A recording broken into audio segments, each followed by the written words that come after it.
Okay, so here's some of the ways that you can beat anti-spam technology and get your emails into inboxes. Um, Now, this first tip is kind of an old school tip in the sense that it was more applicable when anti-spam technology was more focused on the wording that you used.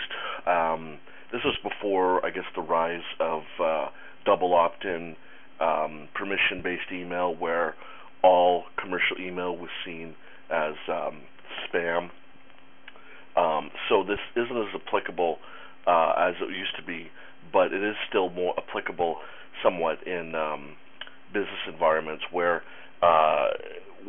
email reputation is not as much of a factor, and that these spam filters used in business environments, corporate environments, are still using these techniques. Perhaps not as much as they used to, but still to some extent. So the idea here is to personalize and individualize your emails. Don't commercialize them. In other words, what you want to do is have your emails seem as if they weren't commercial, but rather personal. In other words, that you were sending them, one person to another, not a mass email sent out to a group of people. So again, this is true and applicable where the anti-spam technology is looking for words and phrases commonly used in commercial solicitations. We'll, in a few slides from here, we'll show you many of the words that one such program looks for and how it rates them and how their whole system works. So the idea is that making your emails seem as if they were non-commercial, personal communication between two people directly is a way of flying underneath the radar. And there's various ways that you can personalize an email. Now, what I mean by individualize an email, this is certainly still very applicable today. And what that means is you should be using merge fields in your emails whenever possible. Think back to when you used, if you wanted to send out a letter with Microsoft Word, and you wanted to send out perhaps the same letter to 10 different people. Perhaps you were applying for a job, or you were sending out some sort of solicitation where everything in the letter was the same except for who was being sent to. So what you could do is use the mail merge feature in Word, Microsoft Word, where it would basically put, on letter one, it would take the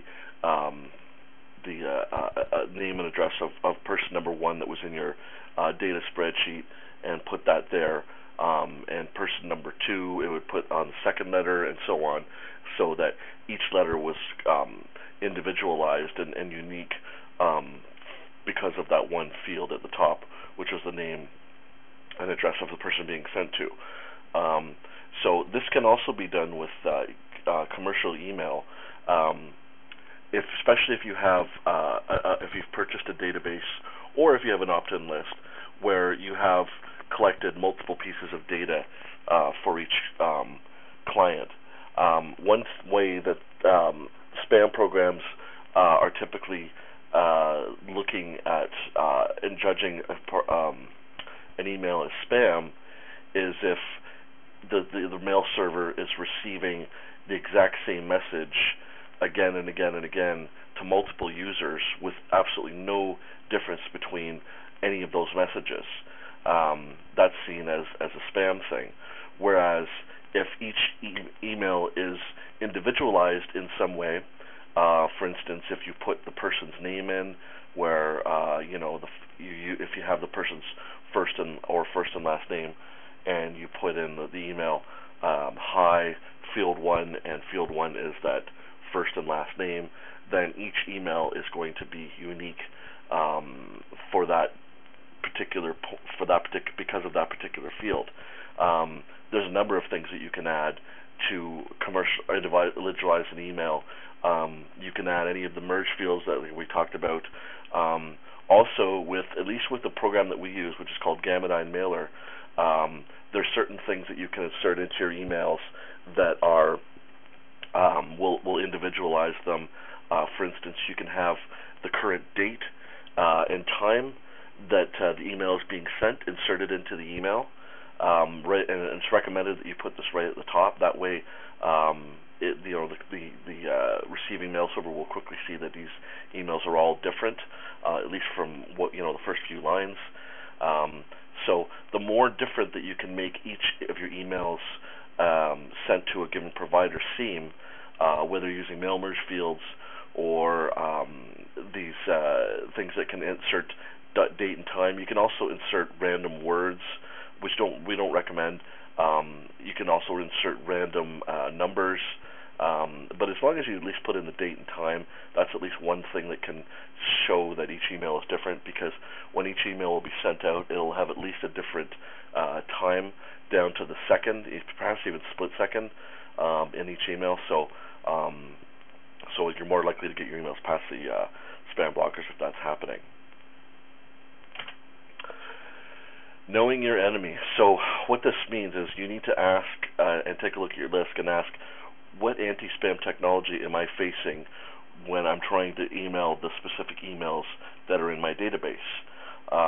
So as we've seen in in this presentation that the anti-spam technology for consumer email accounts is quite a bit different than that for business accounts. So what you should do is do an audit of your database by looking at the domains of your recipients. One way can you do this, and even if you want to count, is use the find and replace function in Excel Word or in Microsoft Word. So what you do is, let's just say you want to find out the number of Hotmail addresses in your list. So what you do is you use the find and replace function, and you would have it search for @hotmail.com, and then you would have it replace with @hotmail.com, the exact same thing that you're searching for. And then when you do that search in either Word or Excel, it'll tell you when it's finished doing that work how many instances there were of either of that particular string that it replaced. So when it tells you that, then you'll know how many emails there were in your document. That's assuming, of course, that there are no duplicate emails in your list. So this can be a really quick way of getting a thumbnail sketch of how many emails there are from which providers that are in your list, and then you can act accordingly.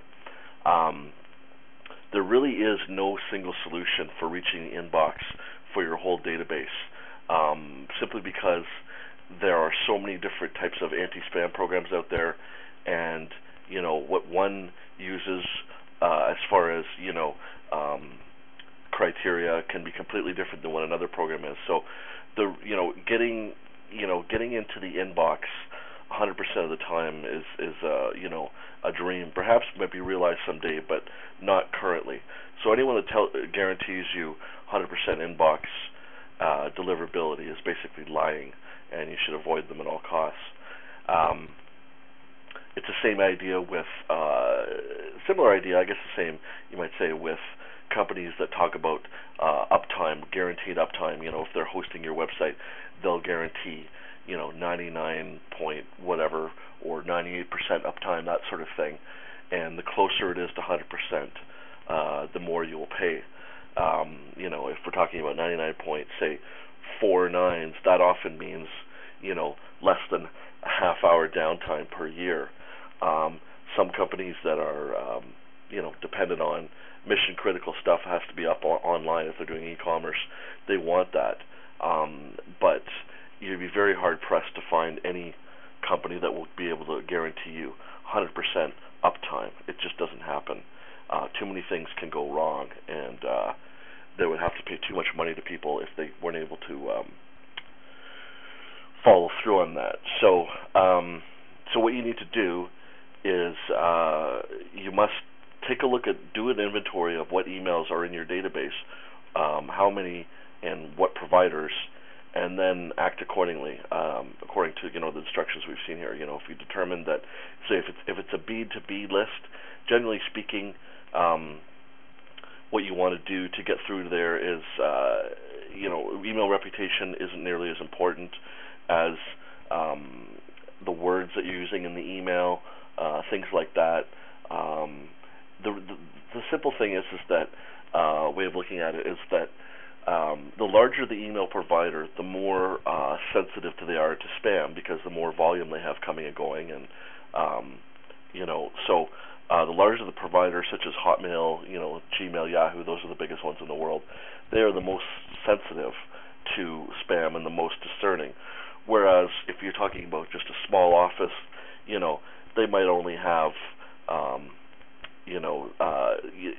some dated version of anti-spam software on there, and in some cases, in business environments, people deliberately don't have anti-spam solutions, or they're continually looking through their spam folders. Reason being is that they don't want to miss any really important time-sensitive emails from clients or prospects, so they would rather just get all of the emails sent to them and be able to judge themselves whether they were spam or not.